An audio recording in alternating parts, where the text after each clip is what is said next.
Good morning, everyone. I guess that more people is going to be connected, but we are going to start the webinar on field management for wildfire risk reduction and nature conservation. My name is Eduard Plana. I'm working in the Forest Science and Technology Center of Catalonia. I'm representing, we are the team who is coordinating the working group Environ within Firelogue project, which will be presented later. And basically, I want to very shortly introduce this webinar, which obviously is addressing some of the aspects that the wildfire risk management is tackling. Obviously, wildfire risk is spreading around Europe, and you can see on the panel of speakers that we have voices from different territories of Europe. I think that this is also fundamental for enrich and open our perspective about the issue. But fires are also impacting in many land uses, and we would like to approach in this webinar some particularities around wildfires impacting in protected areas. We are talking about wildfires, but you will see on the presentations that we also will talk about fire and fire ecology and the role of fire in the ecosystems, even for nature conservation. My last words is just to say that this is the first webinar of what we call Fire Dialogue webinar series. The next one will be 29th of May around nature-based solutions and wildfire risk management. But in any case, for today, the important thing is to talk about this, about interactions between wildfire and nature conservation. As a working group Environ coordination, I will really thank, first of all the speakers for being here, excellent moderators also that we count with, and obviously the support that we have from Firelogue project and all the team who were Santiago, Maria, Marta, Annick, who were just working for that whole thing works perfectly. And obviously, I also want to thank your participation in this webinar. Thanks for all from my side. That's all. And please, Maike, if you would like from Firelogue project, say some initial words. Thank you. Yes, good morning, Eduard. Good morning, everyone. My name is Maike Obermeier. I work at the Fraunhofer Institute of Technological Trend Analysis in Germany. And as Eduard kindly said, I'm part of the coordination team from Firelogue. And just very briefly, you're not all here to hear about Firelogue, you hear from the speakers. So just very, very briefly, Firelogue is a coordination and support action funded under the Green Deal by the European Commission. And our aim is, in a very brief few words, just to start a dialogue, continue a dialogue between different stakeholders in wildfire risk management. Therefore, we have 3 to 4 innovation actions or projects, different projects funded under the same call that we are trying to get together, get talking. But we've decided to extend this network of projects, of people, of experts beyond the projects, beyond what we initially started. So we're trying to build a big and holistic, comprehensive network of experts, of people interested in wildfire risk management across Europe, across the world, you could say. And for that, we have established 5 different working groups. Eduard already mentioned his working group, Environment and Ecology. We have also one for civil protection, for insurance, infrastructure, and society questions. So a whole bandwidth of topics to be discussed. And interestingly, we just come back 2 weeks ago from a workshop in Greece where we tried to bring everyone together, either virtually or in person, to really get everyone going and to discuss topics in wildfire risk management from all these different kinds of perspectives. And this workshop series is, of course, a continuation of this work that's been done. I was lucky enough to spend the workshop in the environment room, so I'm really happy to hear now to go deeper into the topic. And with that, I don't want to keep talking. I want to thank Eduard and his team for organizing. I want to thank Alex and Julia for moderating, everyone for being here, the speakers for taking the time to prepare. And now I think I give over to Julia and we're going to get into things now. Thank you. Yes, thank you very much. So, dear participants, dear colleagues, a warm welcome also from my side. My name is Julia Haas, and I'm working for Forest Europe. And we welcome you to today's webinar. We're happy that you are able to join today, and hope that this event will also spark an interesting discussion on the interactions between fuel management practices for wildfire risk reduction and nature conservation.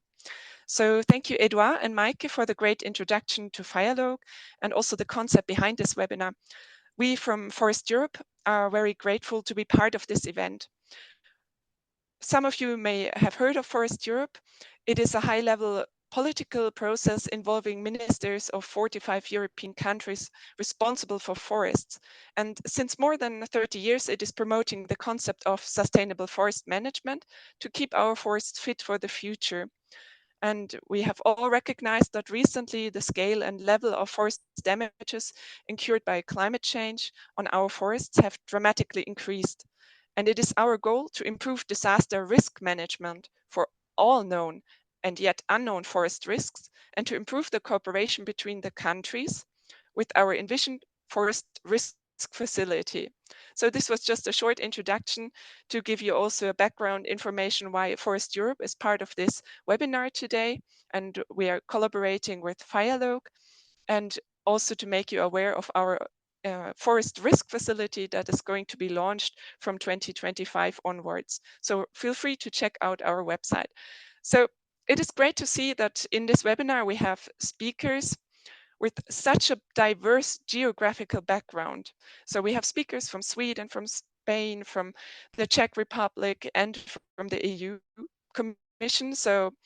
But also we see that the speakers have quite a bit different background. We have different sectors from research, policy, and non-governmental organizations. So I think it is a very round story, so to say, today.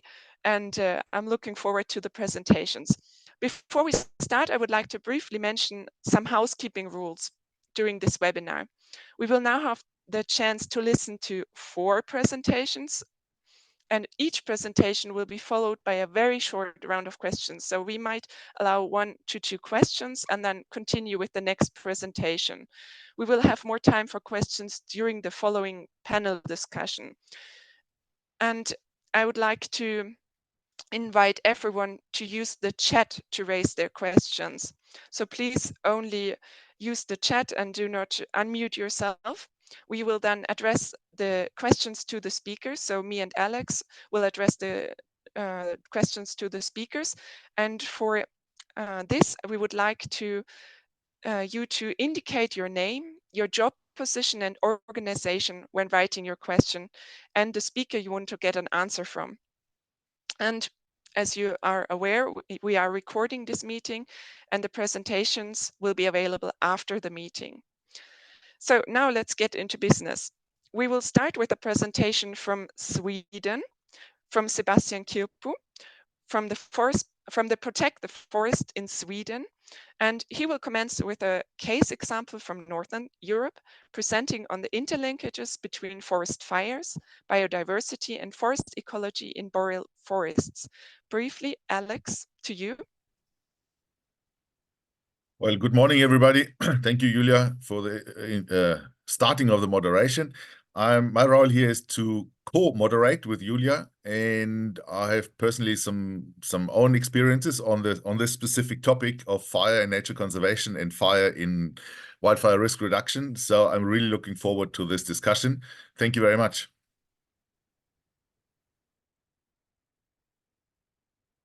Should I speak? Yes, the floor is yours, Sebastian. Please share your presentation. Thank you. Yeah, wait a minute. There it is. Is it seen? Perfect, but just go to the presentation mode. Yeah. No, great. All right, good morning to all of you.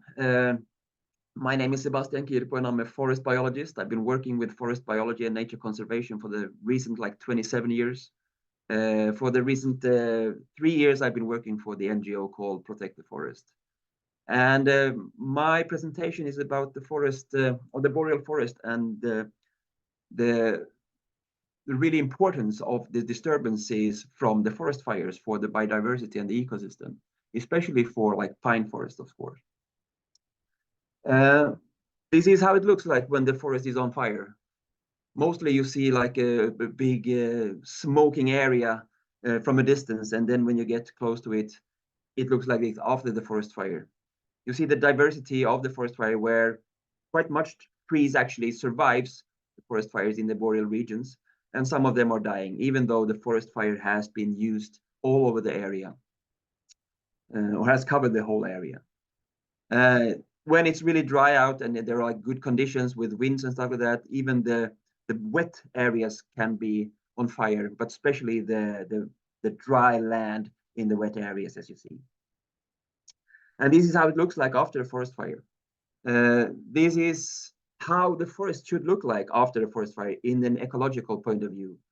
The thing is that in Sweden, we have an idea that the Swedish forestry system or forest management is mimicking the forest fires. But then it looks like this instead. And that's, of course, a totally different point of view. We also see that Swedish forestry is still clear-cutting these old-growth forests that has a historical forest fire regime. In this stump, you see at least 2 different forest fires that this tree has survived in the historical aspect.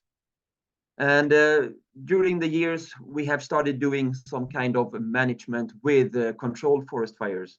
But often it has been like this, that the forest companies has cut down the forest first and then put fire to the clear cut, which of course doesn't really benefit any biodiversity in the forest. But nowadays, when we're working with controlled forest fires in the boreal region here in Sweden at least, we are trying to use forest fires to manage the old growth forest, or forests which are not so old and doesn't have that many or large biodiversity in it, to start the natural processes by the forest fire. So we don't cut the trees before. And this is how it looks like then when we have these controlled forest fires. And some trees die, and we have old stumps that are still like on fire even many hours after the forest fire has passed by. But you see here also that some parts will not burn and some parts will burn. And these forest fires are also benefiting a very interesting biodiversity in the boreal forest. Here we have Pulsatilla vernalis, which is a very, very seldom seen or rare species in the Swedish forest nowadays. This is an endangered species, and the forest fires is really, really good for enhancing the population of the Pulsatilla vernalis. But we also have species which are dependent on forest fires, like this one, which is called Daldinia. It's a small fungus species just growing on dead birch trees that has been killed by the forest fire. And there's a plenty of different species of insects and bugs which are dependent on this type of polypores or fungi. We also have a good beneficial biodiversity and ecosystem service in forest fires that actually creates these deciduous dominated forests with aspen trees and willow trees and birch trees. And these forests are very seldom seen today in Sweden. Here is one of the nicest old growth forests with deciduous dominated forests, actually appeared after the forest fire in 1888. And that's one of the nicest nature reserves in Sweden, according or regarding the diversity of the forest fires in a long perspective. But also we get this type of forests, which is an untouched forest of pine, risen after a forest fire in the mid of 1800s. So it is about 140 to 150 years of old age and never really touched by man since then. Also a very interesting biodiverse ecosystem, which is also very, very seldom seen today in the Swedish forest landscape, because we have been managing the forest by thinning and clear cutting all the time. But of course, in the long term, you will see the memory or the remnants of the forest fires through these forest fire scars, as you see on the tree, the old pine tree to the right in the picture. But we can also find forest fire scars on even old birches, as the picture to the left, or in old spruce trees that has survived forest fires, let's say 150 to 200 years ago. This is how the forests might look like, let's say, when about 150 to 200 years has passed by since the forest fire's last appearance. And here you have to the right a very, very old pine tree, which is dead, probably dead already when the forest was on fire. That's because you see that the charcoal is down on the stem, on the trunk, close to the ground. So this tree has been standing as a dead tree for at least probably 200 years and still standing. And quite many of our pine forests in the boreal region in Sweden has survived many, many different forest fires during the years or during the history. And here we have a stump that has forest fire scars from at least 7 different forest fires occurring from the 1500s, maybe 1400s until the 1800s. And on this charred resin-filled pine wood on these dead stumps, you can find some of the most interesting species among the lichens. Here you see Carbonicola anthracophylla, and here you have Carbonicola myrmesina. Both of these species are only growing on charred resin-filled wood of pine. If you would think about how to manage a planted pine tree to be able to sustain or have these species on them in the future, you need to think about the life cycle of this species and the substrate. It takes nature about 400 to 500 years to recreate a substrate for these 2 species, which today are threatened species in Sweden. Because the pine tree has to be at least about 200 to 250 years of age when it dies, because then it has like this a good amount of resin-filled wood. Then it has to die and the bark has to fall off and the softwood has to fall off. So you only have the hardwood, the core wood left. And then the forest fire has to char the surface of the core wood or hardwood. And when the charcoal on the wood is about 100 years old, these 2 species are growing on the charcoal. There's another species which is called Groephyllum carbonarium, which is a polypore species that only grows on charred resin-filled pine wood that is on the ground. And this is a very, very seldom seen species, probably found in about 30 to 35 different patches or places in the Swedish forests. So this is also an endangered species, which is totally dependent on forest fires. Without forest fires, no substrates for this species, and then it goes extinct. So the problem in Sweden is that we have quite small amounts of old growth forest left, and we should not do forest fire management or control forest fires in these type of forests, because these forests are so diverse in themselves, so they don't need any help to recreate the substrates or recreate the ecosystem and the ecosystem diversity and biodiversity. But we need to restore most of the areas which are like managed by the common forestry or the forest management methods in Sweden through maybe forest fires, because forest fire is the foundation of the ecosystem of the pine forest. Thank you.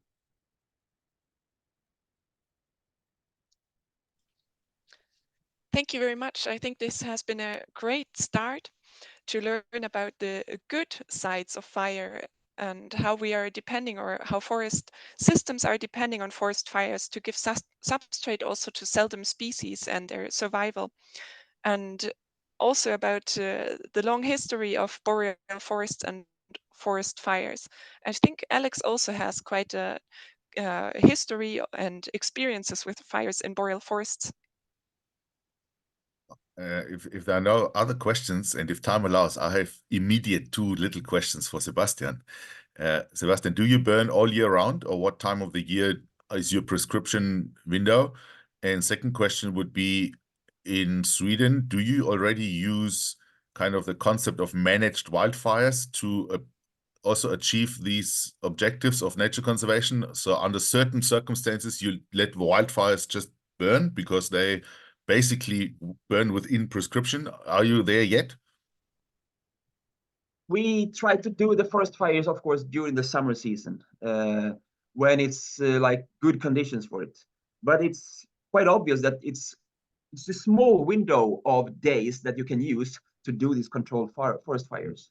I think that we haven't really using the wildfires, depending on where they are, of course. When we have the managed forest landscape on wildfire, then we try to stop it.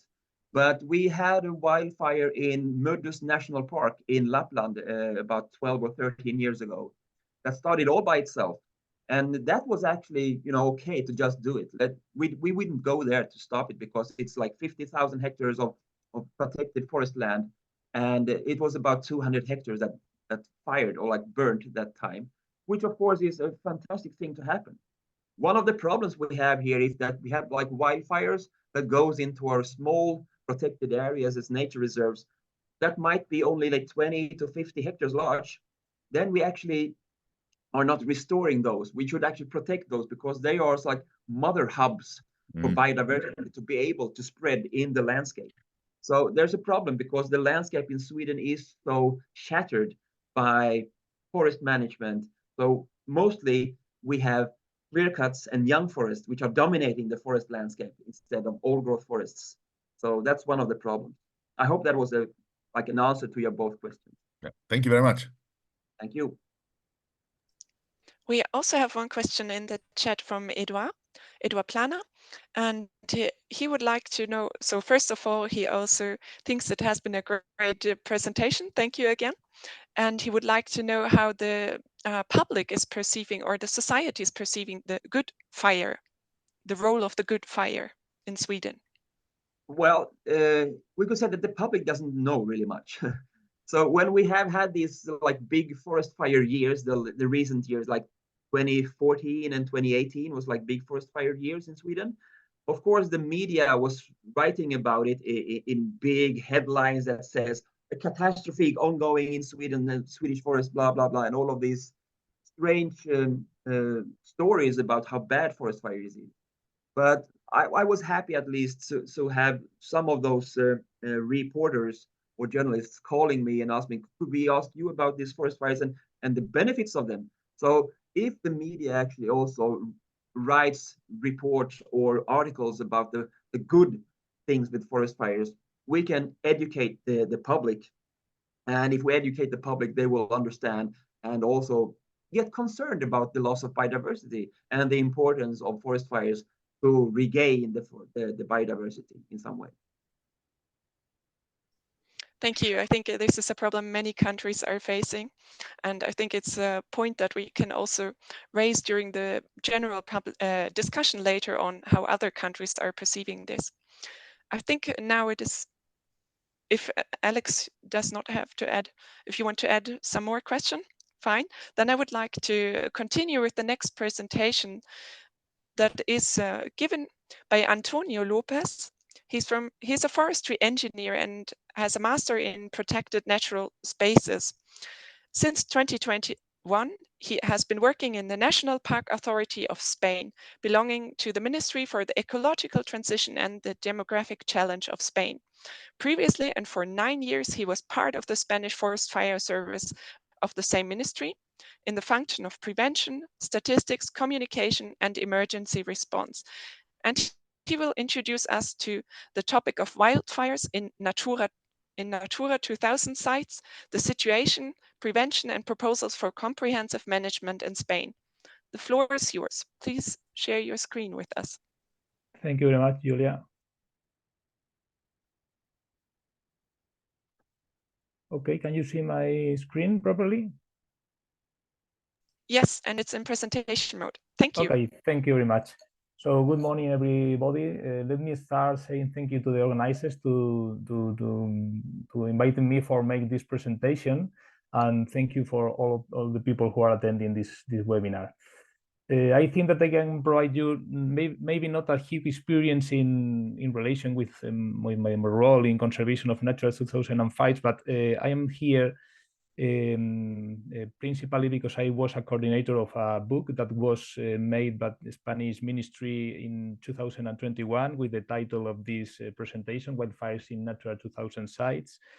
And the content of this book represents many of different points of view of how to deal with fires in these sites.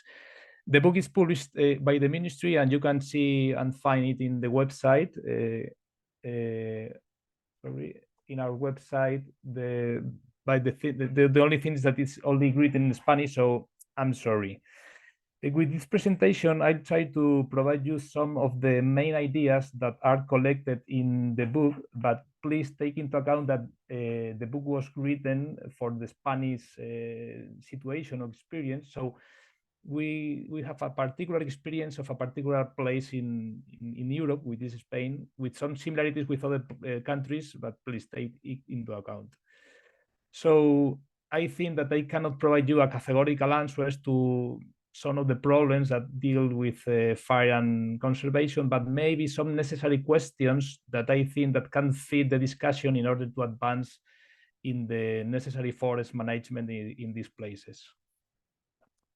So first of all, the background of this book, which is interesting to share with you, is that in 2018, it was organized in the ministry, by the Ministry of Spain, a technical seminar in which we put into contact forest fire managers and natural protected areas managers, with the target to know the synergies of disagreements that exist between both sides of managers, of experts, in the actions that have been that should be taken in natural protected areas.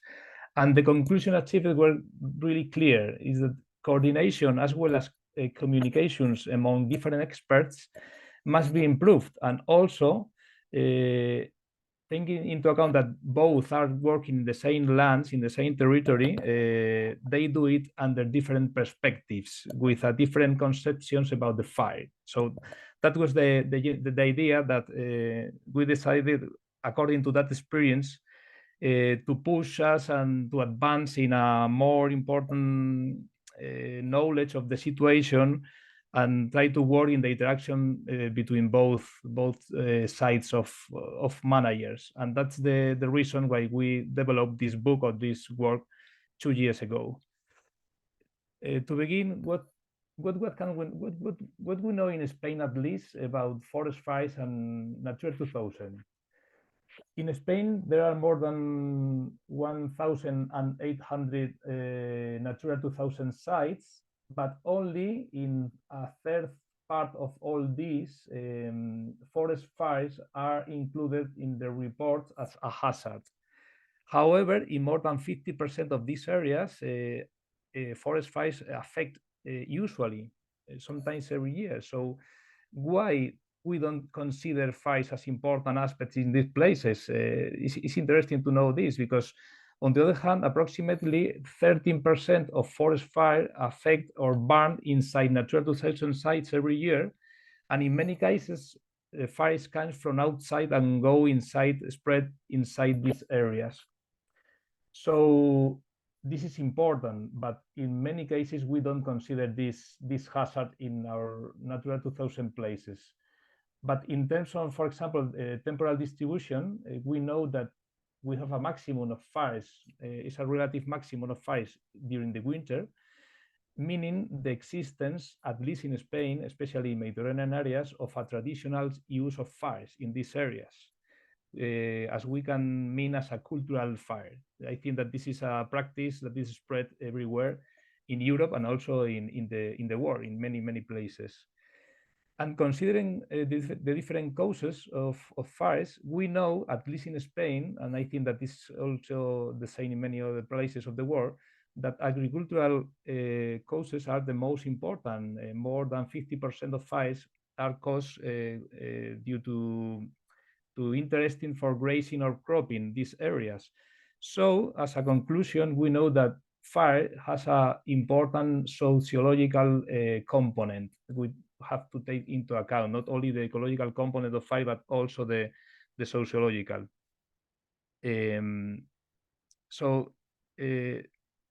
Thanks to we can understand that our landscapes respond to a cultural use of fire. We have cultural landscapes in many places, as we have seen in the previous presentation. At least in Sweden, most of the landscape maybe are constructed by the fire as a natural factor, but at least in many other places in Spain is really common. Most of our landscapes are cultural landscapes. What about property, which is another important aspect that sometimes is not taken into account? Do we know the role of property in the fires that take place in Natura 2000? At least in the north of Spain, in Galicia, which is not big place of Spain, not big region, but is one of the most important affected by fires, we know that it's really important the difference of properties, because communal forest, which is a special kind of property owned to different neighbors, are usually more propense to suffer wildfires than private forests. But private forests usually are more affected when fires happen inside, because they can spread more quickly in these areas. In the first case, in case of the communal forest, the experience tell us, or the explanation, usually is related with our rejections of people against protections of protection measures in these places, because they usually do practical actions to transform the vegetation of these places in order to take advantage of cropping or grazing in many places. And on the other hand, in the second aspect, in the private land, private forest, usually are more propense to suffer fires when they spread inside, because the abandonment of this land, usually due to the absence of use in the present, contributes to a more dense forest, and also this can propense the movement of fires inside. So the result tells us that the importance of conciliation of interests among the administrations and the owners of the lands due to try to conciliate their necessities, as well as the necessities of the administration in order to protect the nature in general. What about forest ecology? There is a large amount of literature about this subject. The previous presentation was related with this. And just to tell some ideas, some general ideas, we know that Mediterranean trees are and other goody plants that we have in these ecosystems are adapted to fire, and they have the capacity to regenerate, which is essential, because in Mediterranean areas, if we want to get the degradation of organic material, is necessary the use of the presence of fires. Without fires, conditions, ecological conditions cannot usually don't permit the degradation of organic matter. However, Atlantic and alpine species in many places have different adaptations, because naturally the fires produced by lighting affect in a low intensity, usually in soil fires. I think that the previous presentations gave us an idea about this. But we have to pay attention, because high frequency of fires, even in Mediterranean areas, according to the change in species, can transform and contribute to the losses of species, even taking into account that these species have adaptations to fire. And also having in mind the climate change is a huge hazard to the persistence of many of the species. Therefore, a planned and anticipated use of fire, or a planned of anticipation consideration of fire is very important. It's essential to guarantee the conservation of our landscape. And what is important is to decide where, when, and how fires can occur or can happen in all these areas. Not only considering the natural fire, but also the prescribed fire of burns. What about legal conditions or competences distribution? This is a very important aspect, because competence knowledge is essential to understand or to a proper planning against fires. At least in Spain, but this is common in many other places, forest management, including prevention and suppressions, belong to our regions, to our community autonomous. But national government play an important role, at least in our country, especially in suppression, especially in support to our regions and also coordinations with our regions. And also taking into account civil protection competence are shared in Spain among our regions and the national government. I will define this coordination with regions and national governments as a vertical coordination in the topic of fire, suppression, civil protection, and so on. But do you think that we have the same coordination in an horizontal level?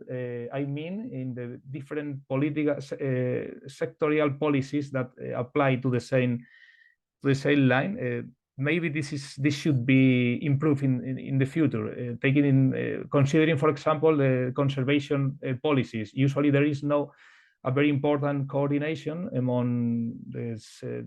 The fire suppression or the fire management of fires with the conservation of the same territory. So we should improve this idea.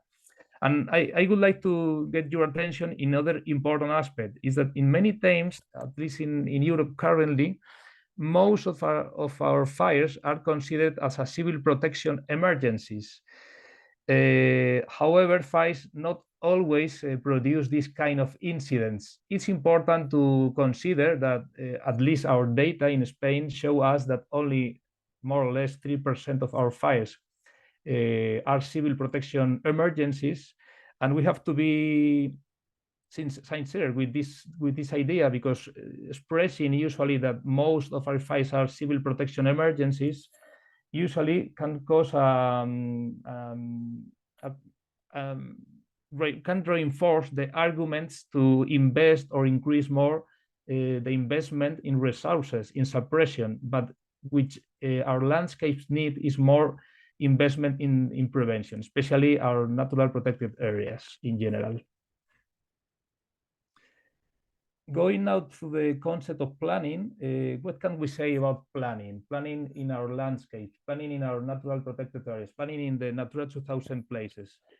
Are fire management included in Natura 2000 sites planning, or are species and habitat requirements incorporated properly in forest fire prevention plans? But we can say that in general terms, not enough. Why? After analyzing more than 32 plans in Spain, 16 plans of prevention of fires, and 16 different plans of conservation of Natura 2000 sites, all of them distributed in the 4 biogeographical regions, Mediterranean, Alpine, Atlantic, and Macaronesian, which are the regions present in Spain. The conclusions were really clear. Natura 2000 plans have little information in general about fire risk, about causes, about recommendations, traditional or technical use of fire, and so on. And in the other side, prevention plans neither incorporate habitat or species regulations or impacts or hazards, and usually they don't consider the important aspects of places with important values to conserve it, and so on. Then we analyzed more than 10 different factors in each of the plans, and the conclusion was that there weren't enough considered all these aspects in both sides. Besides, speaking with experts from both sides, from conservation and from fire management, we conclude that experts from both sides consider very important to know, to inform, and usually to participate in the planning of the other side. So they consider they are not properly considered, their experience, their competences in the planning that is made by the other side of the management of the same land or territory. Why don't we do this? This is interesting. They want to do it, but we are not working properly in this sense. We should to improve this this kind of work in coordination. In relation with prescribed bans, science has demonstrated us that fire can be used to manage ecosystems. We have seen it in the previous seminar, and it can be used as a conservation tool as prescribed ban in many places. Recent studies, at least in Spain, are providing important information about this, the usefulness of this technique. And in fact, we know that in case of low intensity prescribed fire, in many places, it doesn't change significantly most of the more important ecological factors, and it doesn't cause important effects to the soil, the fauna, the vegetation, and so on.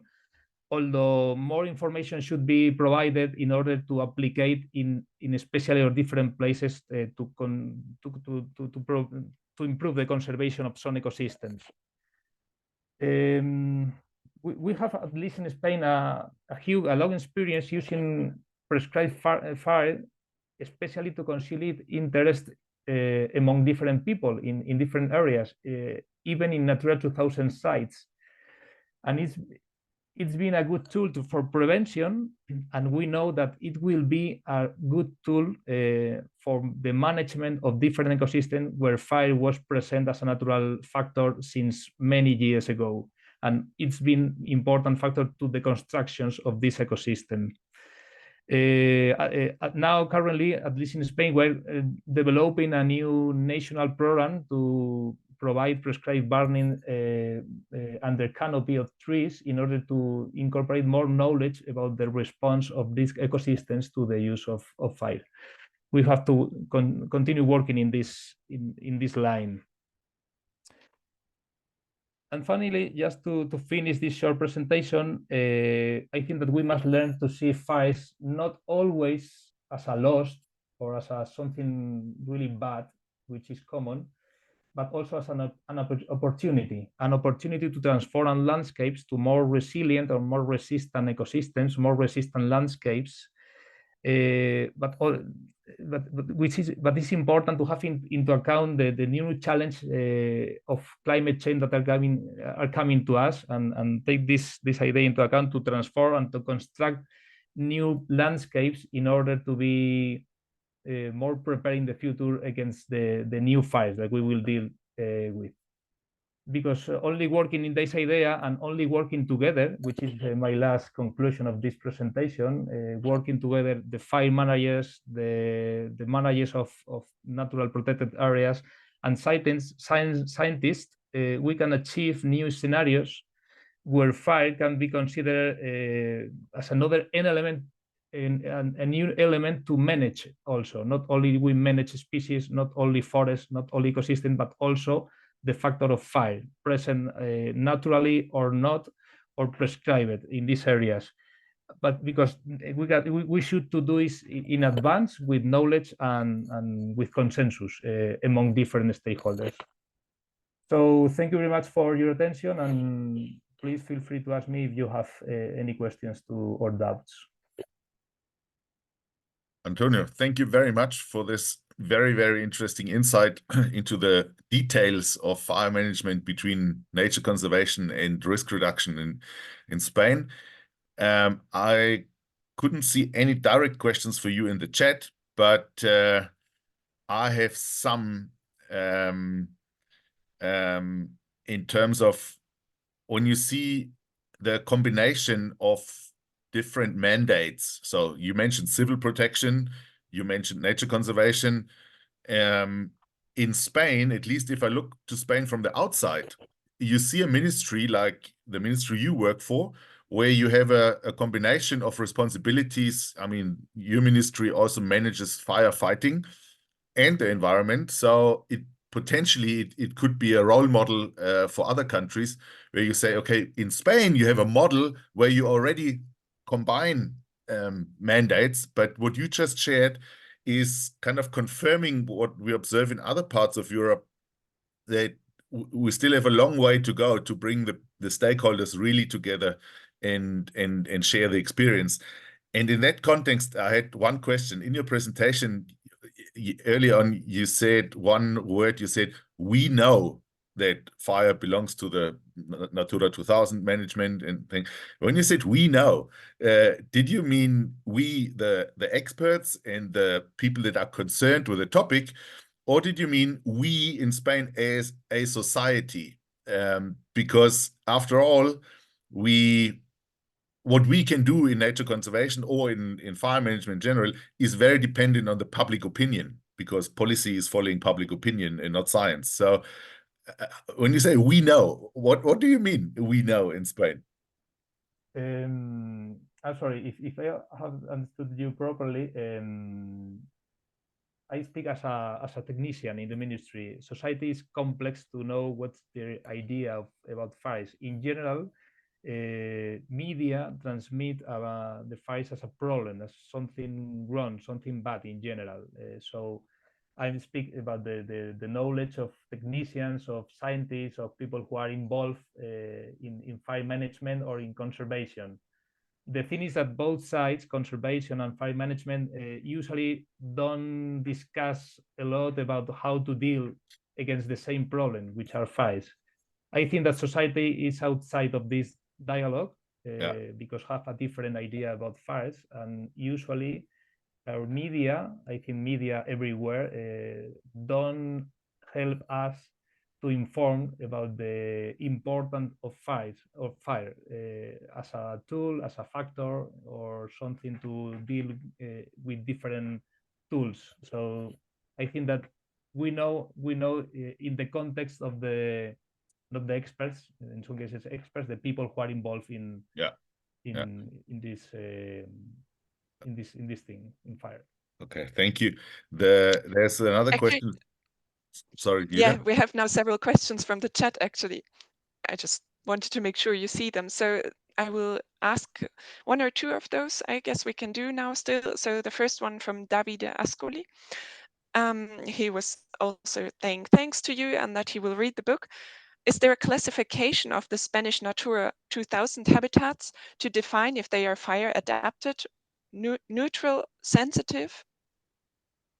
We have a very important document in Spain that is also can be found in our website, made many years ago with all the different habitats that are present in Spain, and in most of these habitats, which are replicated in other places of Europe, fire is considered as something important to the conservation of this habitat. In fact, most of the barns, the precise barns that we are making since more than 20 years in different parts of Spain, contribute to the regeneration or conservation of this habitat. So there are many habitats with this, in which fire is important, is essential. There are other habitats where fire can be neutral, and there are many other places where fire is really bad. So this is the reason why I think that prescribed burn, for example, or fires have to be planned when, where, and how to incorporate to the forest. Not everywhere, not every time, and not different kinds of fire, or prescribed fire, or natural fires. So. Yes, thank you for that answer. I think that's also in line with his follow-up question for the fire-adapted habitats, if there are defined target fire frequency and seasonality. Maybe you can just give a quick answer, and then we may continue with the next. Sorry, I think that we need to reinforce our knowledge about this. We know we have general ideas about different habitats, but I think that science should be an effort, should do a good effort to improve our knowledge about most of the habitats and the presence of fire, and how to deal with, or how to incorporate the fire in these places. Thank you. So I have seen all the other questions, and we have saved them, and we will keep them for the general discussion afterwards. But I think now we should continue with the next presentation. And we have now a presentation by Roman Berčák from the Czech University of Life Sciences in Prague, and he will give an insight into how wind or storm and bark beetle outbreaks influence wildfires in Central Europe, the challenges for fulfilling wildfire prevention and nature conservation goals. The floor is yours. Hello, everyone. I'll start to share my screen.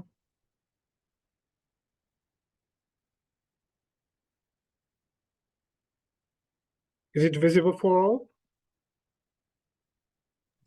Yes, perfect. Thank you. Nice. Thank you very much. My name is Berčák. I'm from Czech University of Life Sciences from Prague, from Faculty for Forestry and Wood Sciences. And today I would like to talk about how wind and bark beetle outbreaks influence wildfires in Central Europe. Firstly, some general information about fuel management practices in timber production forest.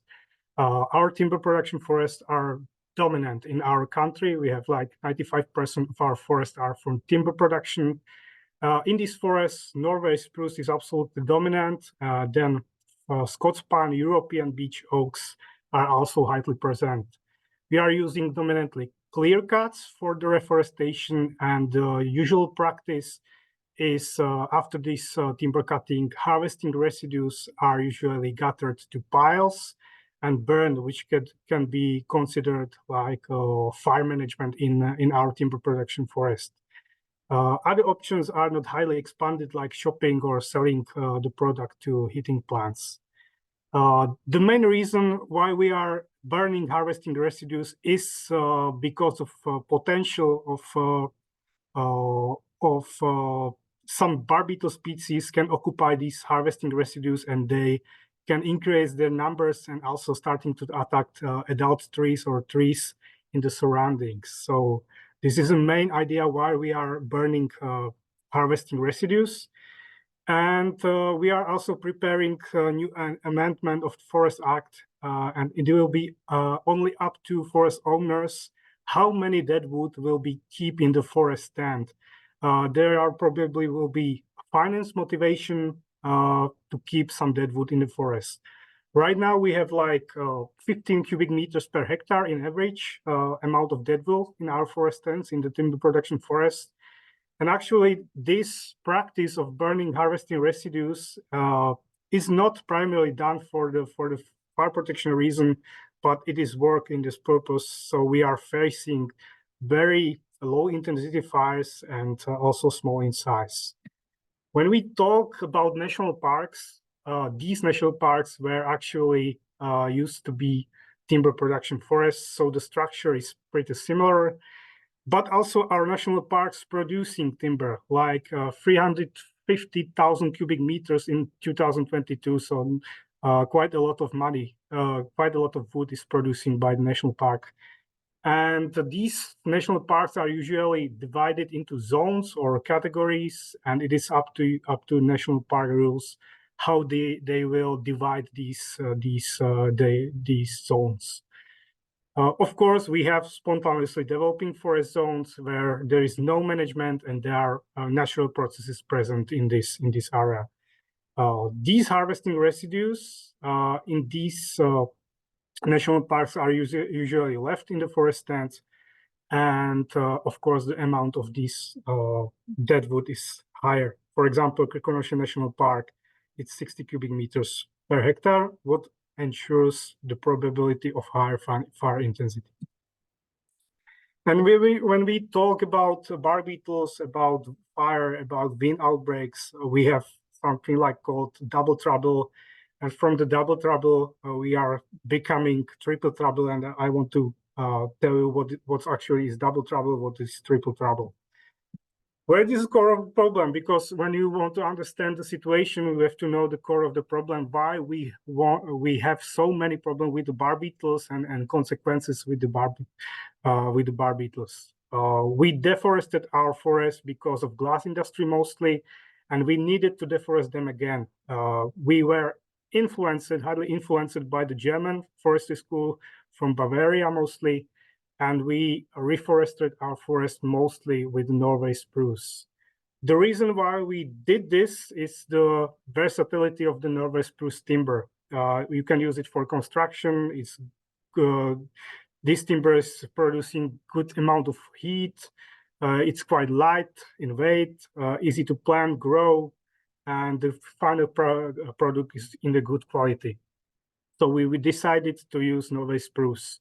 And the result of this was that we had Norway spruce monocultures absolutely dominant in the Czech forest. And they were also planted out of their optimum. Their optimum is actually 700-800 meters above sea level, but we planted Norway spruce also in 200 meters, 300, and so on. So after time where climate change started to be a problem, we faced the decrease in moisture content in our forests, which was this resulted into stress of our forest stands, and it was a welcome call for the bark beetles. And because of various mistakes, unpreparedness of the wall system, we faced and we are still facing the biggest bark beetle outbreak in our history. Until today, we cut it down due to this outbreak about 80 million cubic meters of spruce timber.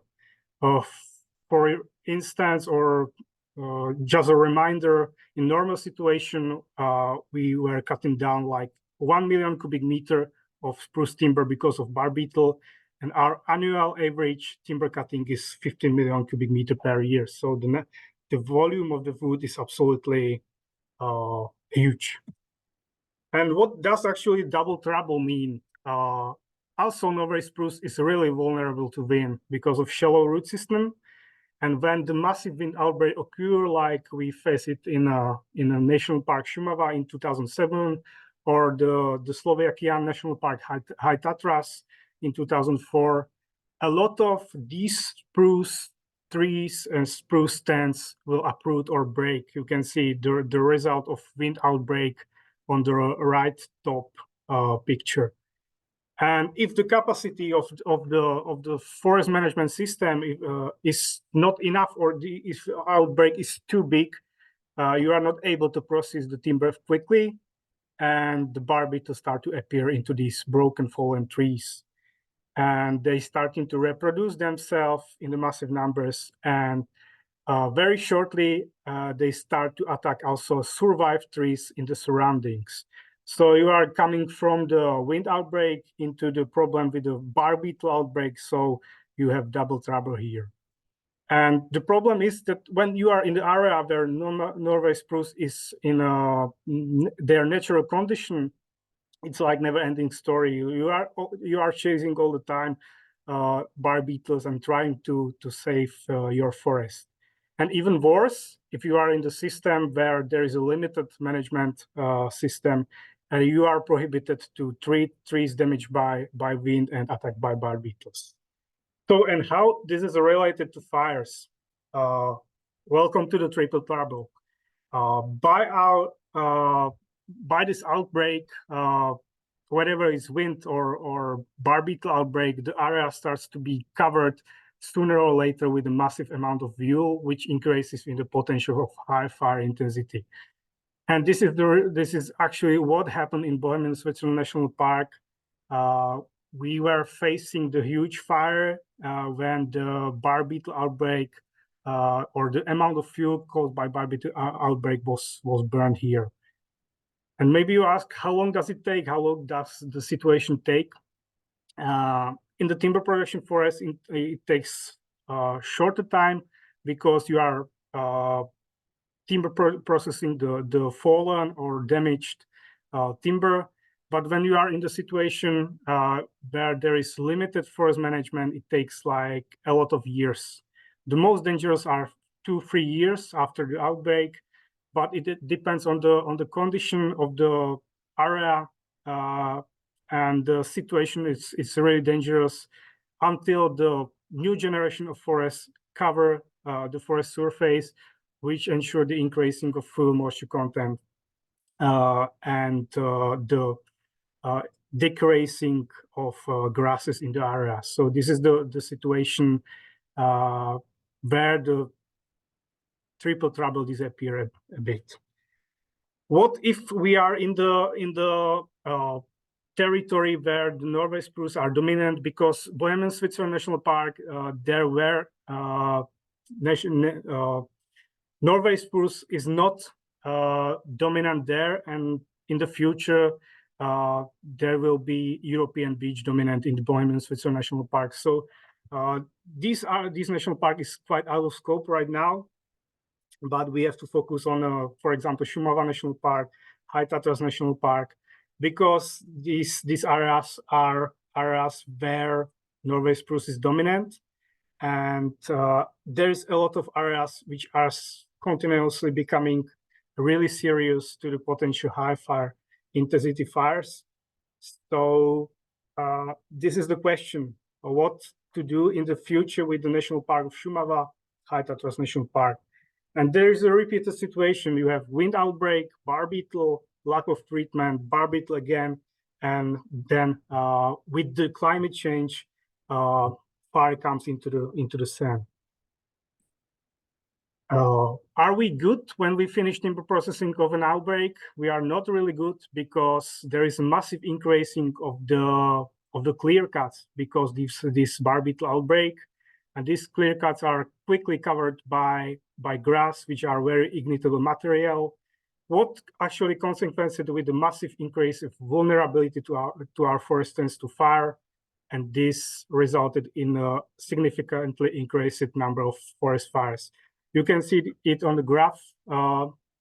2015 was the drought year, and 2018 was the first year where the bar beetle outbreak occurred in massive way. So you can see from 2017 to 2018, almost double number of forest fires. Actually, these fires are low intensity fires with high rate spread. And it is dependent also of the amount of harvesting residues you will leave in the clear cuts during the timber processing. So you have to be careful. You have to decide how much these harvesting residues will leave in the forest. And again, this situation will be gone after the new generation of forests will grow, and the new trees will cover the forest surface, and these grasses disappear, and moisture content of the forest these outbreaks will increase. And for the very last slide, of course, we learned something, we suggest something, but we still have a lot of unanswered questions. It's easy to say that whenever wind or bar beetle outbreak occur, we should be really careful about forest fire, because these territories are the most dangerous territories for forest fire in the Central Europe, because in a normal situation, we don't have so much problem with the fires in Czech Republic, for example. And we have to check if we are prepared for the potential fires if these outbreaks occur, like to ensure there is a road infrastructure, water supply points, fire vehicles, there is a communication, patrolling, fire breaks, and so on, whatever. And ensure to inform the public people as much as possible. And also forest workers are also a problem, because their behavior is not good sometimes, and they are causing some fires where they are timber processing of this outbreak. And of course, be careful of this newly forested area, because when this area will burn, it will cost you a lot of money. What is the scary future for us is if the moisture content of forest area in National Park Šumava, National Park High Tatras will decrease, and these areas become more vulnerable to fires. It could be a real problem, because there are a lot of areas with the huge amount of wood, which has huge potential to high intensity fires. So we have to build prevention, preparedness, and suppression strategies here. And how we are protecting Bajlen and Buff interface. If you want to build something closer than 30 meters from the forest, you need a special permission from the State Forest Administration. This is the reality right now. And of course, we are suggesting some ideas, no harvesting residues or dead fuel in the strip around the urban area. And also, in case of these outbreaks, the timber processing should be prioritized around urban area. Thank you for your attention. If you are more interested in these topic ideas, you can check the paper below. And of course, I'm also open to any question. Thank you.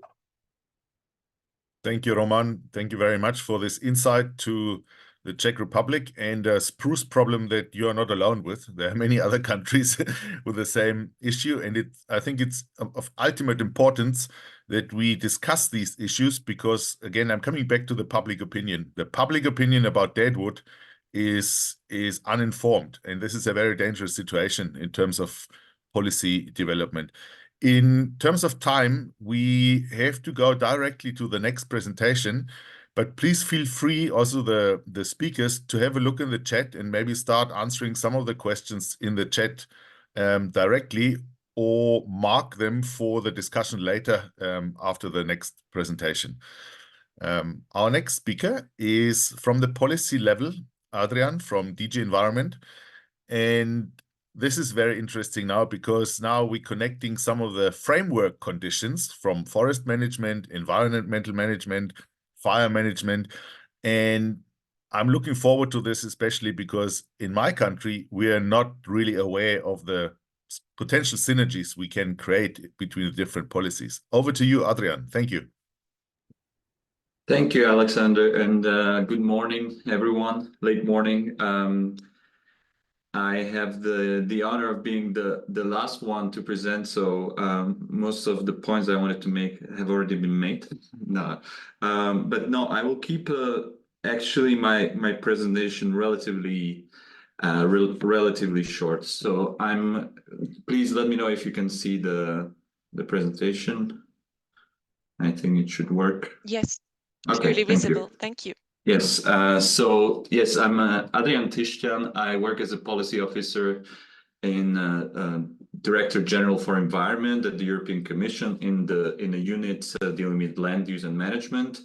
And I'll talk briefly about the EU perspective on using fire as a conservation tool as well as fire prevention tool. So I'll start by presenting this document that we published, I believe it was 3 years ago now, in 2021. And it was a document, these were guidelines on land-based wildfire prevention. And these were published by the Commission, but they were drafted together with experts, national experts, from our expert group on forest fires. This expert group is a collection of experts from 40 European countries, so not only EU member states, but also other non-EU European countries.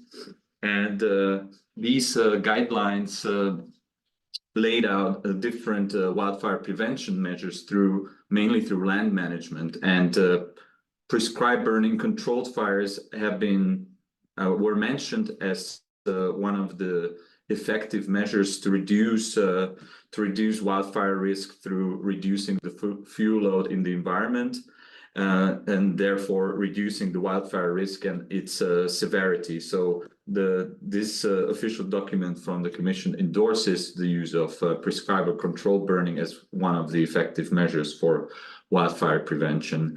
Of course, this type of burning needs to be part of some long-term planning. It's not something that we can do one-off and discontinue. So because the biomass, of course, grows back in the environment, so it needs to be a continuous practice, and it needs to be part of an integrated landscape planning, meaning aiming to create a kind of planning that aims to create resilient landscape, mosaic landscape that have already been mentioned by the previous speakers, especially Mr. López. So creating mosaic landscapes that are resilient and that take into account both wildfire prevention, so wildfire risk, but also nature conservation measures or goals.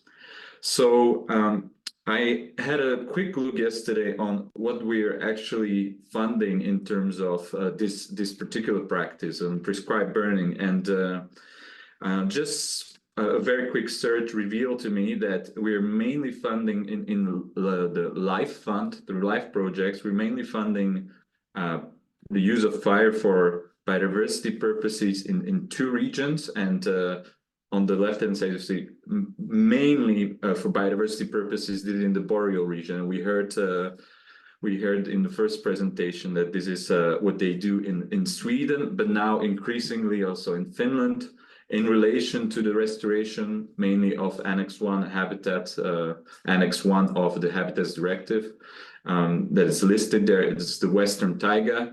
So we have 4 projects, Live Taiga, Light and Fire, and now there is an ongoing project actually that started, I think, a few years ago, Live to Taiga, a huge project of 20 million euros, which promotes the restoration of these habitats. I think it's some 7,000 hectares of these habitats that are going to be restored through prescribed burning. So a lot of activity in Scandinavia and the boreal region. And then we have live projects in the Mediterranean region, namely in Spain and Portugal. And there, the aim is not only on biodiversity, for biodiversity conservation purposes, but also for wildfire prevention. And we heard about the practice already in the presentation. So it is a combination of controlled burning and grazing to reduce the fuel load, and this allows for also for habitat management, creation of these open habitats and creation of this mosaic of shrubland, natural grassland or pastureland, and forest.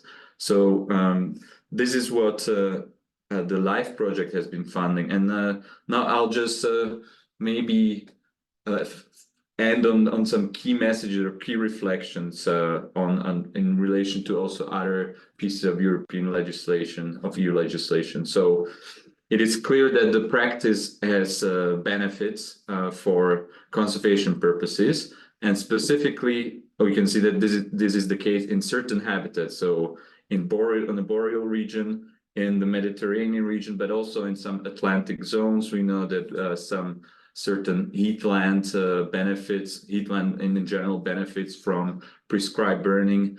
So this is encouraged through EU funds, such management.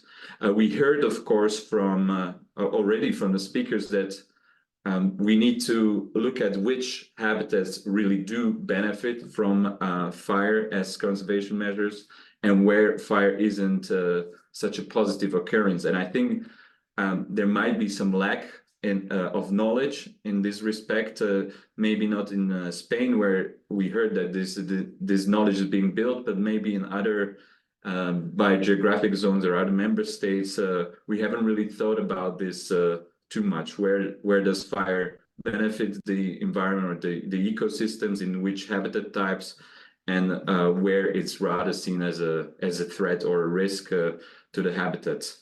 The Habitats Directive itself does not exclude the use of fire as an effective conservation measure in the suitable Annex 1 habitats. So it can be used with the goal of avoiding deterioration. Of course, you have to take into account this practice must not lead to decline in population of protected species. I think we're talking mainly about animal species that could be negatively affected by this, but I'm sure that the practitioners that actually carry out this practice, they take this into account. And in relation to the nature restoration law proposal, which it still has not been adopted, unfortunately, but there are obvious synergies that I see.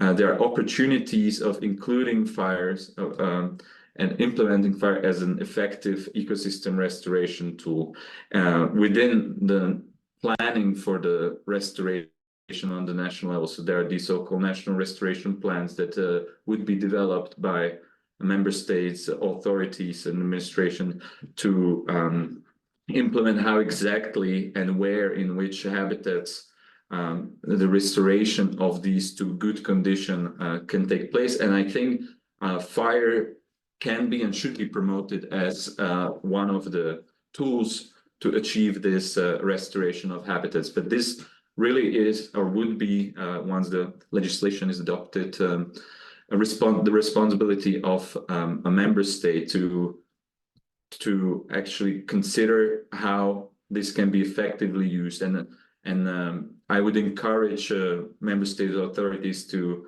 do this in an integrated manner. So to integrate the use of fire as a conservation tool as well as a wildfire prevention tool.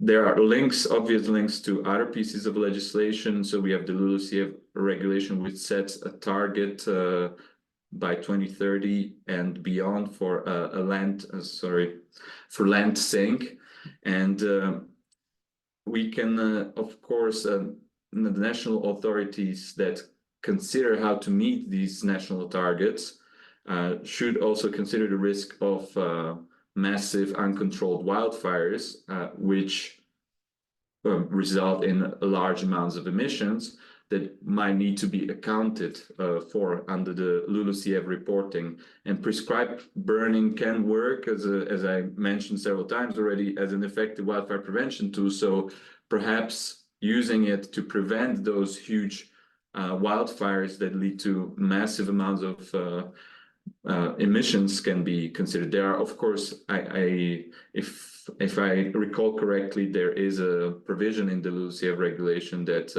allows the exclusion of emissions from certain natural disturbances, but this is only allowed if the EU as a whole is on the track to meeting these land sink goals by 2030, which for now we are not. Therefore, I think national authorities should also think in the terms of the emissions. There are opportunities. I've just come back from a meeting of the expert group on forest fires, which took place in Vienna on Monday and Tuesday.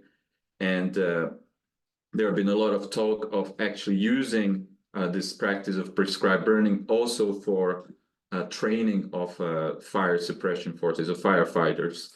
And they can learn how the fire spreads, how the fire behaves, and so on.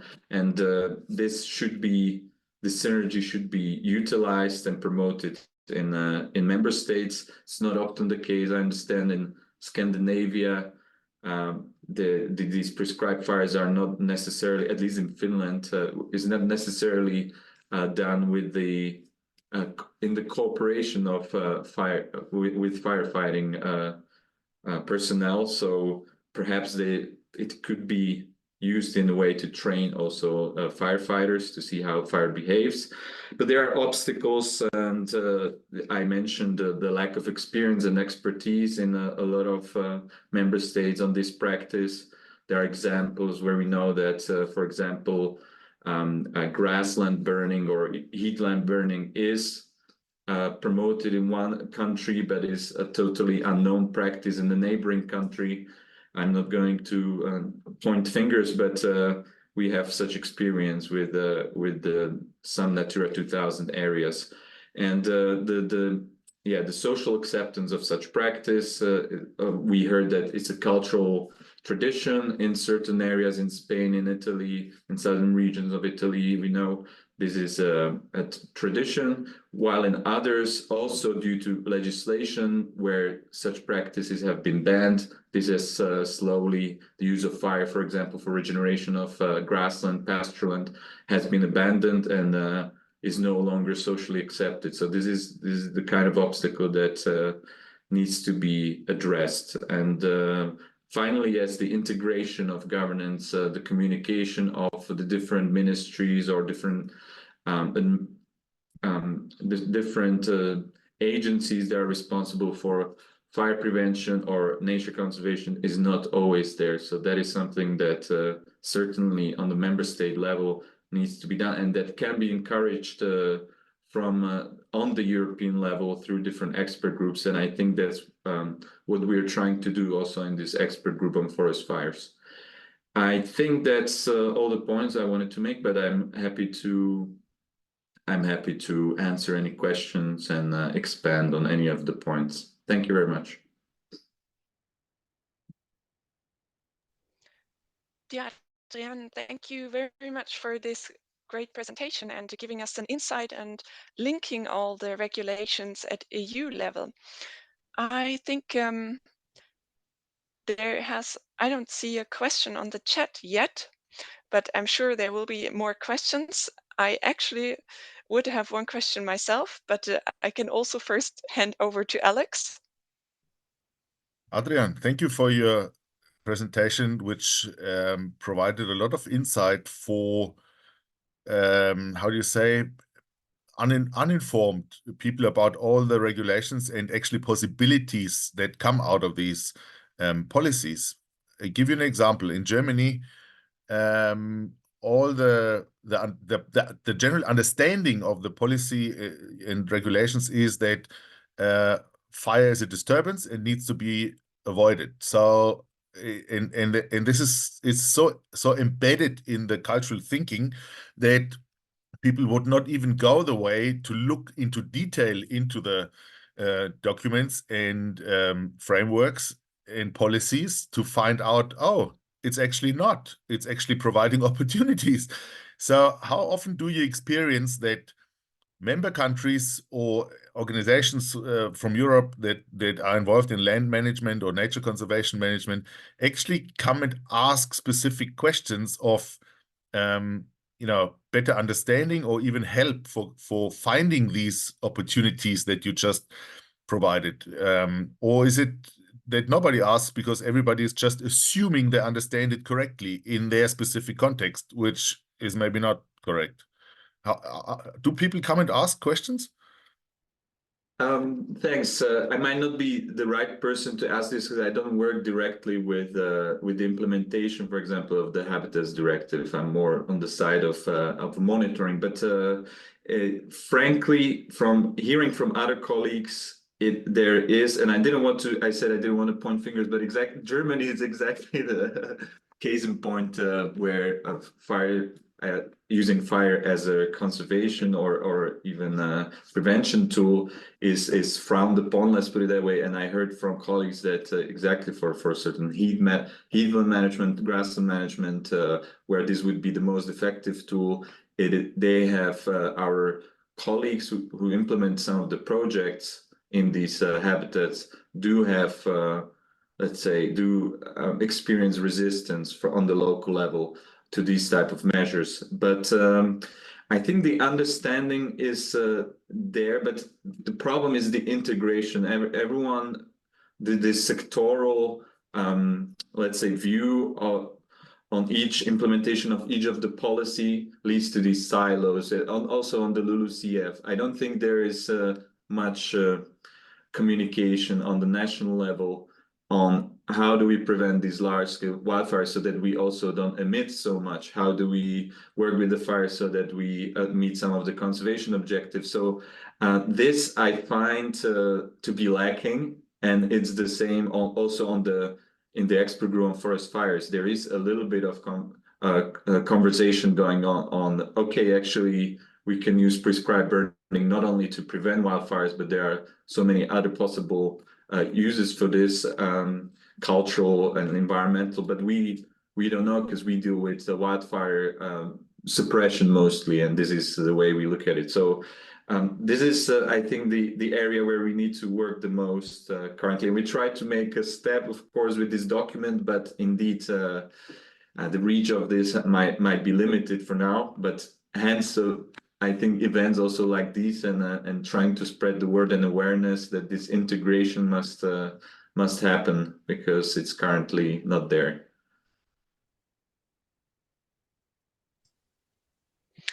Thank you, Adrián.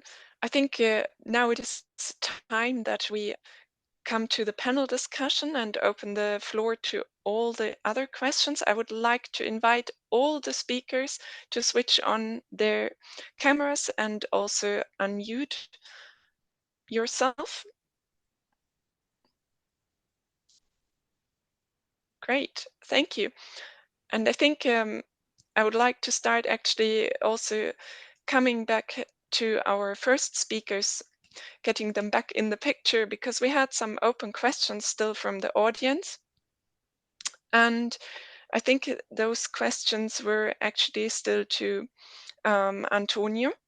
So there was a question from Adrián Rigos. Thanks for your presentation, Antonio. What do you think that are what do you think are the main limitations to implement prescribed burning in Natura 2000 networks? Or are there programs at large scale? I think that there are at least 2 or 3 different reasons. Maybe the most important is the absence in some cases of enough information about the real effects of fire, prescribed fire, in many of our habitats. There are some publications with information, but there are not many experiences everywhere. I think that we are now incorporating more information due to scientists' studies in many places and a national plan to provide prescribed burning in many areas. This is one of the reasons. The other maybe could be the idea of people more involved in conservation of natural protected areas, because fire usually has been considered as something wrong or bad everywhere. So we have to change our mind, as Sebastian told us in the first intervention, because fire is an important factor in many places, but we have to incorporate this in our plannings. And finally, we talked about this previously, public opinion. In Spain, campaigns during a lot of years were directed to the consideration of fire as something bad for everywhere, which was beneficial in many moments of our history, because the problem of fires were spread everywhere. But now I think that we have to change public opinion about the consideration of fire as something always bad for our ecosystems. I think these are the 3 more important aspects about this. Yes, and I very much hope that this discussion also today is supporting or helping the change move along. So actually, I think there also have been questions from our speakers to the other speakers. So I think, Sebastian, if you would like to raise your question to Roman directly. All right, it's I have to find the question again somewhere where I had it. My goodness. Wait, I also saved it if you want me to ask for you. Please do it. Okay, so it seems obvious that the forest management with clear-cut forestry and monocultures of spruce trees is not a sustainable way of managing forests. Are you talking about changing the forest management to be closer to forest management with selective logging and forests with mixed natural species like beech, oak, Abies alba, and so on? As I mentioned in the chat, we actually learned a lot from this bark beetle outbreak, and we realized that we are not able to produce spruce monocultures in areas which are out of optimum because of climate change, because the weather is changing, the fuel moisture content in our forest is decreasing. So the current strategies like to limit using clear cuts to plant more various tree species forest, using natural regeneration more, to produce multi-age forest, like to have in one territory a lot of trees with a lot of age or with various age structure.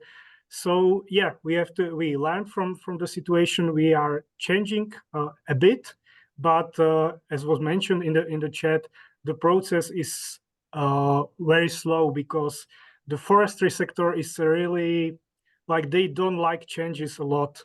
So they understand we need to change, but it will be a long-term process. But we educate ourselves, and we are ready for change, and hopefully it will be working, and the change will occur in the next 10-20 years in our forest.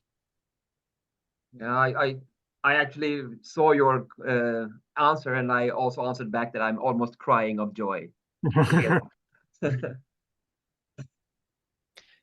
But maybe you also want to add how you perceive it in your countries in addition. In Sweden? Yeah. Well, in Sweden, it's totally impossible to do any change because the forest industry is so strong. And they have also lobbied towards the politicians in Sweden that the Swedish forest management method with monocultures and clear cuts is the most beneficial for the climate and for the biodiversity. So here we are actually, hoping for the EU to be able to to stop the destruction of the Nordic forests and the forest ecosystem in the north, because otherwise it's impossible to do it. I've been working with these issues for 27 years, and I haven't still seen any progress in changing to a more sustainable forestry, and it's really sad. And I'm happy to be here to tell you about these things, because it's an issue that actually something is it's, oh my goodness, how should you say this? It's something that we all in Europe should be a part of. We need a Europe that is actually using our raw materials or natural resources in a sustainable way, because that's the most important thing we can do for our grandchildren and for the future. So, and that has to be happening in all countries in Europe. Alex, what's your comment on this also? Please take the floor. Sebastian, I think this is the fundamental change of approach. So far across Europe, we're thinking forests from an industry perspective. Yeah. If we're honest. And we should do it the other way around, think from a forest perspective, and then the industry must follow. And exactly. that would change a lot. And this, I think, is the huge opportunity that if you read the biodiversity strategy or the forest strategy, Pro Silva principles or continuous cover forestry is described there as one of very, very few models that are recommended. I think we need strong support from higher levels and from a bigger community to convince national practices. And when Roman said, okay, we learned a lot in the Czech Republic and it will take another 10 to 20 years, good luck. In Germany, we speak about forest conversion from monoculture to mixed, structured, etc., resilient forests for about 40 years. And still, over the past 2, 3, 4 years, we lost over 500,000 hectares on monoculture spruce to bark beetle. So on these areas, there was no forest conversion happening at all. And despite all the declarations of we manage close to nature and things, what we see on the 500,000 hectares is clearing of the area and replanting. Yes, with a few more tree species, but it's still very, very far from close to nature forestry and biodiversity and resilient forest. So this took 40 years in Germany, and it will take another 40 years in the Czech Republic. And I want to end with one question to Roman. Historically, we consider any disturbance to our forest, be it bark beetle or wind or fire, we considered as an external accident that should not happen. That's why after disturbance, we go and replant everything and we go back to normal as soon as possible, and we don't want to think about it.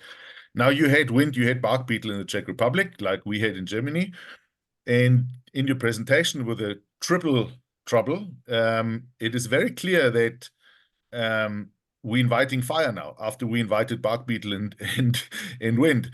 So instead of waiting for the fire to happen, what about integrating the next disturbance and use mild prescribed fire to manage all these disturbed areas and prevent fires, increase biodiversity? Look at Sweden for the example. Okay, I think this will take another 100 years to convince everybody to do so, but it could be a perfect synergy of bringing nature conservation, fire and experiences together with preventing hazardous situations that we produce, and especially under climate change with our management. So what's your take?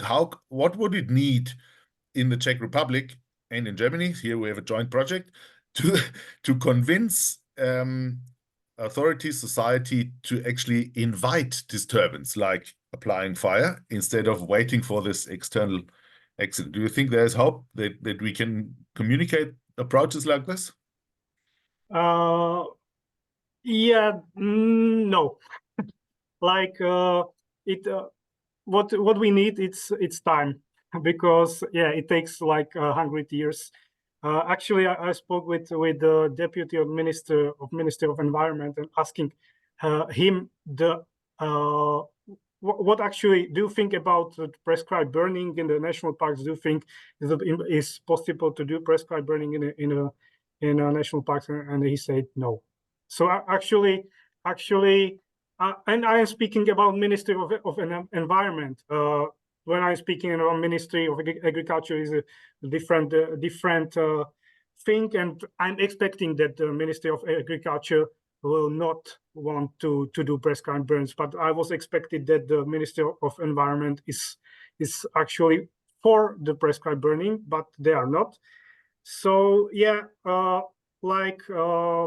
it takes a lot of time to a lot of learning people to tell people the plus of the prescribed burning.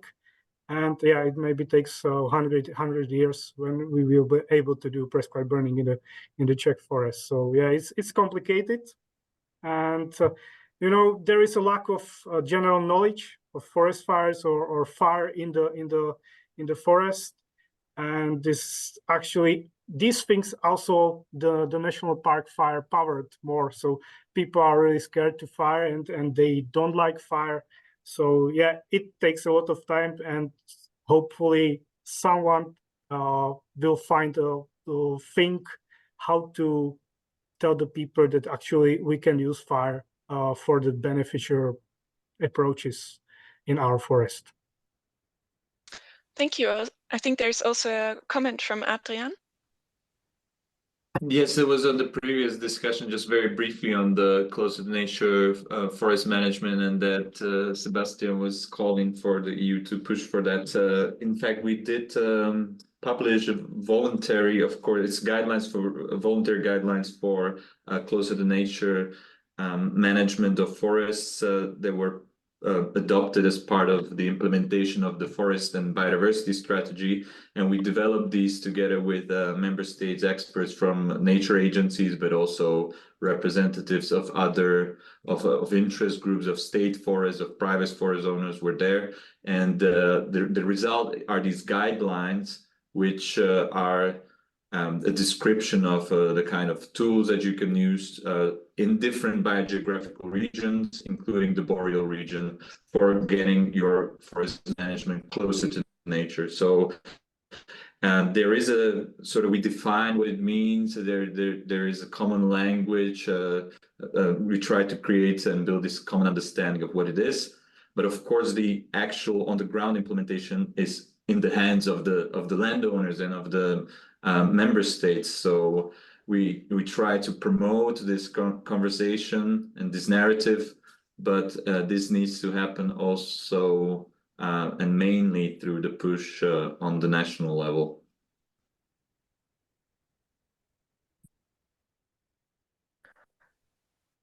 Thank you.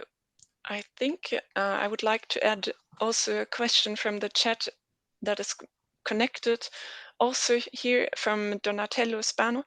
It is to all speakers, prevention and governance are closely related.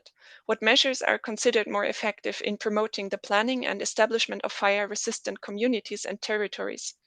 For instance, should we incentivize and improve coordination between territories to enhance integrated fire management, or should we focus on community fire-wise initiatives and fuel treatments? Sorry, was it clear? Who wants to start? I can post it in the chat also again.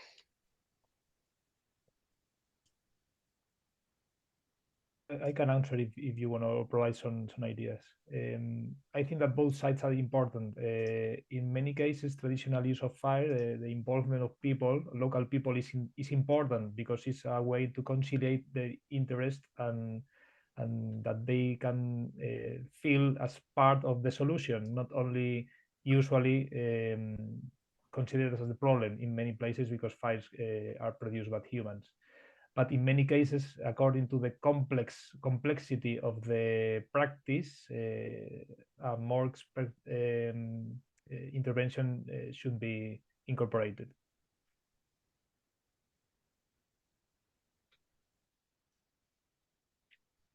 Alex. Donatello, thank you for the question, because this is already looking into solutions, and I think we need really a toolbox of different tools, and the things you mentioned are all important, but we have to start very basic under many circumstances.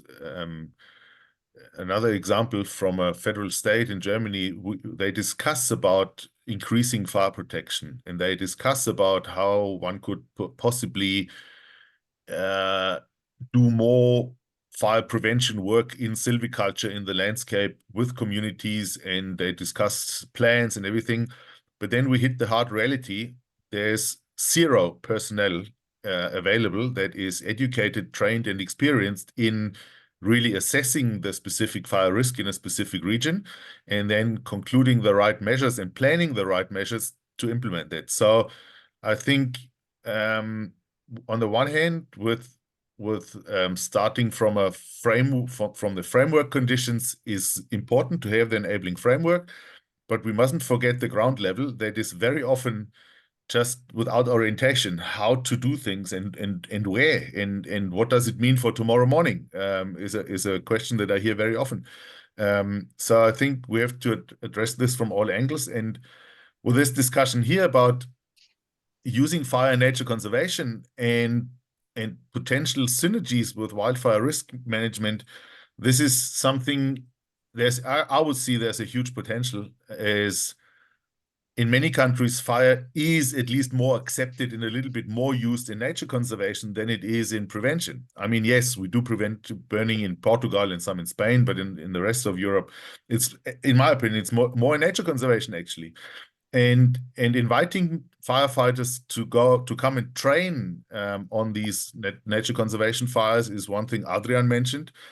But also the placement of these nature conservation burns could be, linked to fire breaks, road, etc., and that we're not doing. So I think, coming back to Donatella, a program that is combining all these and bridging all these things with specific activities of bridging nature conservation, fire, and fire in risk management, that would be something where I would see we could fill the toolbox. Thanks.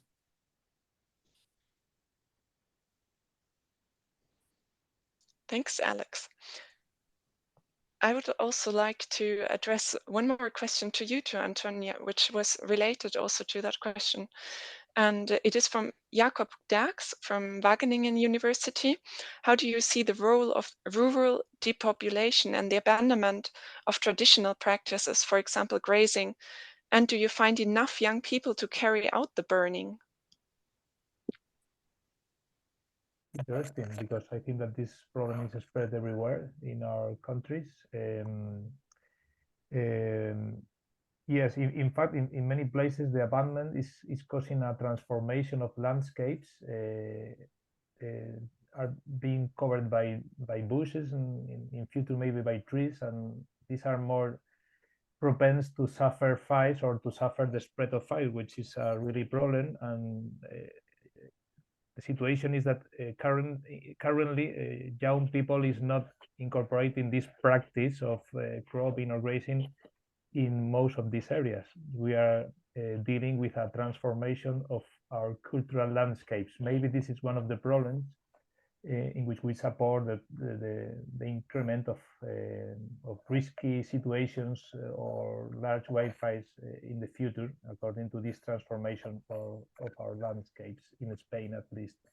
I think that this is spread in other places in which cultural landscapes were common in the past due to these practices and now are being abandoned. Yes, thank you. And Sebastian, you want to react on that? Yeah, Antonio is totally right. I mean, as he said something about, like, we have developed or evolved the land in a cultural way because we have been using fire, we have been using grazing animals, we have been using selective logging. So I mean, of course, humanity is a part of the biodiversity on this planet, but nowadays we have like shifted from being a part of it to be the god who thinks that we are actually creating but we are doing it with in a bad way, because we're overusing the ecosystem instead of like working with the ecosystem. And everything is about like taking care of a planet, or seeing that the future generation should be able to have or sustain a quite okay life, is to be working together with the ecosystem, to be a part of it instead of being out of it and using it in a very exploiting way. So Antonio is totally right with the cultural landscape is part of the biodiversity, of course. I would like to also talk about the situation that climate change also is forcing upon us. So, because there has been also a question for all the speakers, how do you see the situation in climate change, in the climate change situation? Will there be more difficulties to move forward on wildfire risk management and nature conservation? Or do we have some opportunities posed by global change? I think it's a very interesting question. Posed by Marta from CTFC. Sorry, Marta. Can I maybe answer a small part of it, maybe in my opinion? Sure. I think that if we would have some kind of a management of the nature in a more proper way, which considers the ecosystem and the ecology of our planet, I think that the climate change would not be maybe such a big problem. But of course, the climate change is what is it? It's forced upon us because of our livelihood. We are using the fossil fuels in a much larger way than we've ever been doing. So we are speeding up the climate change. So the nature hasn't got any chance to adapt to it. The time scale is so fast. But if we would have a better management of our nature, I think that we could be able to what is it, stop it, or like at least adapt to it in a better way. So we need to understand to again, working with nature, not against the nature. Thank you. I think now it was Adrián. I think Alex was first. Doesn't matter. Go ahead. Sorry. Okay. Oh well, then I just wanted to. Yeah, that's a very good and important question, because we are actually encountering resistance to some nature restoration initiatives exactly on the ground that actually, you know, you want to increase, and I will be very specific in relation to the nature restoration law. We know that this discussion on forest ecosystems, where the proposal says you should define on the national level suitable levels of deadwood, let's say, and work towards those as an indicator. And of course, the opposition says no, but increasing deadwood in our forests, which is, from the biodiversity perspective, a beneficial thing, because actually one of the drivers of biodiversity loss in forest ecosystem is the lack of deadwood in our forest ecosystems. But the opposition says no, this increases fire risk. So, and there are, of course, a scientific debate on to what extent this is the case. Is it just the fine wooded debris which increases the fire risk, or is it also these larger logs which are the main elements that we want to promote for biodiversity conservation? You know, it's about fuel moisture content, also sort of caveats that you need to look at, and which you're certainly familiar with. But this is part of the discussion and part of the opposition, whether honest or not, is saying that climate change will make fire risk worse, and therefore we shouldn't increase, for example, the amount of deadwood. What I liked from Roman's discussion was this nuanced view of course, we have climate change driving all these processes that lead to large-scale disturbance of these man-made forests, of these plantations, really. But how do we then, in protected areas like the High Tatras, I'm very familiar with that because I'm from Slovakia, I'm from that region, so I know the discussion very well. How do we react to that? And I think that the solution of proposing, okay, we cannot take out all the deadwood from a national park. It has its purpose there. Some of it needs to stay, but there is also this risk that it creates. Let's look at the landscape and let's plan. Let's do a buffer zone around. Let's take out the deadwood from on the perimeter of the area to reduce the risk of the wildfire spreading to inhabited areas. And I think this is exactly the kind of solution that we need to be looking at. This integrated landscape level planning. May I add something? Yes, sure. But I think, Alex, you want to add Alex, something? your turn. No, maybe I'm interrupting the discussion. So, Roman, carry on. Okay. Okay, it was like a comment from the challenges with the climate change. And I guess in the case of Czech Republic, because of climate change, we will face more fires. And maybe after some years, we realize actually, yeah, we are a fire-prone country. We are facing a lot of fires. And we starting to think it, okay, we have the prevention system, preparedness system, suppression system, and still we have a lot of fires. And we maybe start thinking what to do differently. So yeah, maybe climate change could help us because we will be facing more fires, and people starting to ask question why we are still facing so many fires, when we have good suppression system, good prevention system. So yeah, in this case, it could maybe help us in this order, like, yeah, facing more fires. We will finish with the higher importance of fires in our landscape. This is my comment. Thank you.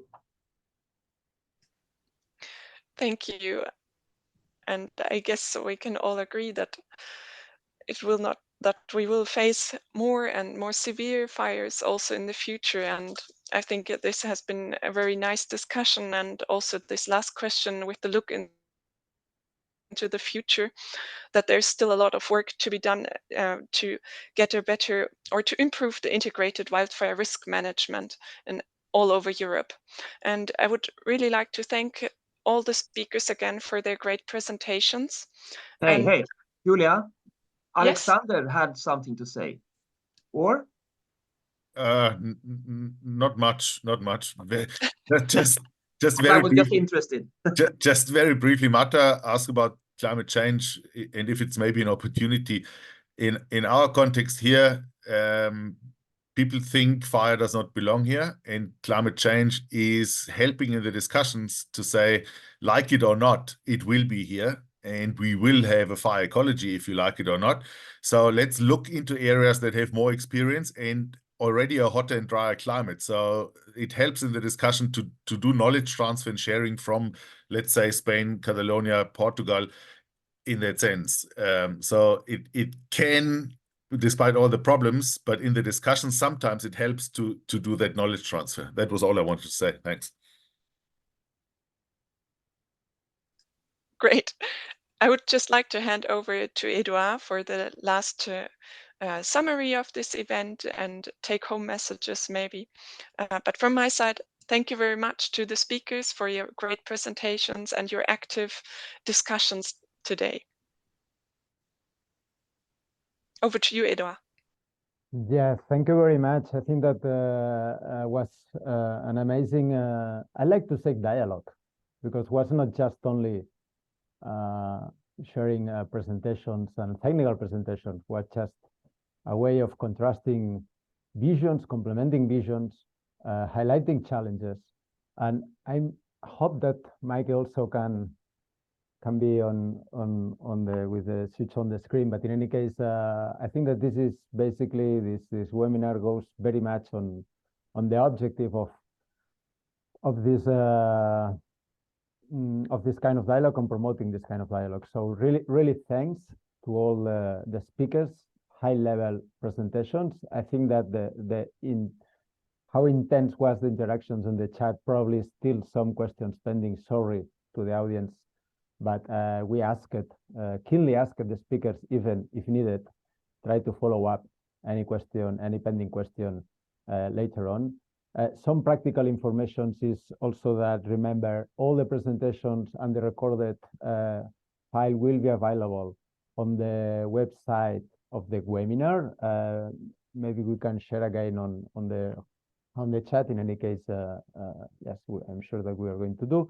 On the other hand, remember that there is the next webinar we have on mind is the next 29th of May around nature-based solutions implementation and wildfire risk management. So in somehow it's quite close to what we discussed today, but we want to go a bit beyond, not only from fire ecology perspective, also thinking in how to move forward and how to implement this kind of, let's say, fire smart solutions at landscape level. And we will count, for instance, with the contribution of insurance sector, for instance, who probably you are aware that they are also interested in financing nature-based solutions. And I think that most of things we talk about today is offering this chance of how sustainable forest management, how fire ecology, as Adrián, you pointed very well under the nature restoration law, is seen as a way of restoring. And I would like to add restoring probably healthy forests, safety forests, which in terms of wildfire risk management, and I fully agree, Antonio, there is very clear distinctions between fire as an ecological process, wildfire as a disturbance that in some cases can be damaging. But we are probably following the question of Marta in a climate change context, moving towards wildfires as a disaster at the same level of floods, earthquakes. And we must not lose the perspective that some wildfires are really impacting on people and citizens, on infrastructures. And some of our dialogues are also to enlarge the community and to make seal protection community understand up to what extent this fire ecology, the sustainable forest management can be a tool for getting better resilience of European landscape in front of climate risk, just as a way of closing the circle. My last words are basically to ask our team, Marta, Maria, Annick, also to switch on your cameras, and thanks all the work that normally are in the backstage of these webinars, which is a lot. But obviously, thanks to your excellent support, all things works perfectly. Once more, Alex, Julia, really thanks for your in-kind contribution to this webinar, and obviously thanks to all the speakers once more and to all the audience. We will be very happy if we can meet you again next 29th of May, and obviously you can follow up all the activities of Firelogue. We are quite active in social nets, etc. With all, we are closing. Thanks to all, and have a really nice day. Bye. Thank you. Bye. Thanks. Thanks, bye. Thank you. Bye, Bye-bye. thanks. Bye. And good luck to all of you. And can I ask, is the chat going to be saved? Because there was a lot of interesting conversation there. Can it be saved and shared? Yeah, sure. I think, Santiago, if you are still in the room, I think that there isn't any technical problem on that, and we will share with all you. Okay. And Thank also, you. And also, we are asked if you agree in sharing with us your PowerPoint presentations, and if you agree, we can host in the webinar webpage in PDF. If you agree. Yes, I'll share mine with you. Thank you very much, Adrián. Thank you. And on to you. I hope to see you soon. Bye. Bye-bye.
Hey, Annick, are you still there? Yes. I just moved everyone to the waiting room. So do you know how to save the chat? I saved it. I have perfect. it in a text text format. Okay, perfect. I was So- just staying in so that it doesn't like get lost if no one knows. And I was just asking Santiago. No, I just found like there was saved chat, so I'm gonna save it somewhere else just to be sure. And then Okay, So and you will end the recording, right? And save it. I didn't start the recording, but I'm supposed Okay. I can do it. Great. Who did start it? I don't know. Okay. Well, it was Then started, I'm sure of that, but I'm not sure who started it. Okay, let's see. Because I also didn't start it and I don't know where it is saved then. Yeah, no, I think it was so it was going to be saved in the cloud. Okay. And that's what Santiago mentioned at first, that okay. he will And share then it he with has us. access to it, right? Yeah. So then I can stop it. Yeah. Okay. Have you found how to start Yes, it? the button. So I will stop it. Let's see Okay. and hope.